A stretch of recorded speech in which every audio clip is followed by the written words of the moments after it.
មានក្រុមហ៊ុនផលិត SUV High Performance ណាដែលហ៊ានដាក់ម៉ាស៊ីន12របស់ Supercar ចូលអត់មានតែ Ferrari ណាហើយឡានហ្នឹងថ្លៃកប់ពពកទៀតនេះគឺជា Ferrari Purosangue ជា SUV ទី1របស់ Ferrari ដែលចេញមកដើម្បីតែវាយលុកទីផ្សាររបស់ Europe ហ្មង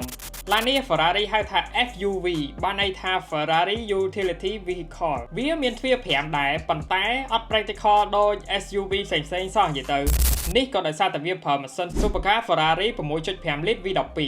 ដែលម៉ាស៊ីនហ្នឹងវាវែងណាហើយ Ferrari ដាក់ជា front mid engine ទៀតបានន័យថាម៉ាស៊ីនហ្នឹងវានៅខាងមុខមែនប៉ុន្តែវានៅក្រោយកន្លែងកង់មុខទេអញ្ចឹងហើយបានកាប៊ីនខាងក្នុងវានឹងទូចហ្នឹងបើប្រៀបជាមួយនឹង SUV ផ្សេងណាខាងក្នុងតូចតែខ្លឹមនិយាយចំទៅវាទំនើបខ្លាំងមែនតើកៅអីមានតែ4ទេប៉ុន្តែ4ហ្នឹងគឺកៅអី Sport ទាំងអស់បើ Metria វិញចង់ដូច Rolls Royce ទេទៅកម្មញ្ញៃកបោនស្បែកចង់បានមួយណាក៏បានដែរហើយបើក្រង់វិញមាន2ប្រព័ន្ធណានៃមាននៅកន្លែងអ្នកបើកបរមួយមាននៅ passenger មួយហើយមើលមកដូចឡានប្រណាំង rally អញ្ចឹងឡាន Purosangue នេះចេញតាំងពីឆ្នាំ2022មកម៉េះក្រោយតិចមក Ferrari ប្រកាសថាឈប់ទទួលពី order ហ្មងណា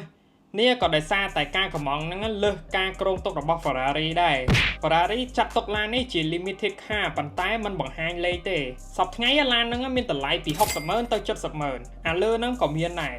នេះក៏ដោយសារតែចំនួនវាមានកំណត់ហើយតម្លៃប៉ុណ្នេះបើធៀបជាមួយ Euro ទិញបាន2បងប្អូននៅស្រុកខ្មែរដែលថាមាន Purosangue មួយណាអ្នកដែលទិញណាគឺដើម្បីទិញអាឡានដែល limited production មានដូចជា SF90XX SP3 ឬក៏ F80 ដែលចេញក្រោយគេហ្នឹងហើយគឺគេទិញអាឡានចឹងមកដើម្បីតែទទួលយកអាពាក្យ allocation សម្រាប់ឡាន limited production ទេខ្ញុំនិយាយនេះវាជាការគិតរបស់ខ្ញុំប៉ុន្តែអ្នកដែលស្រឡាញ់ Ferrari ពិតប្រាកដខ្ញុំជឿថាគាត់នឹង enjoy ឡានមួយហ្នឹងហើយបងប្អូនមានមតិអាច comment នៅផ្នែកខាងក្រោមបានស្រឡាញ់ឡានកុំភ្លេច follow ម្នាក់មួយ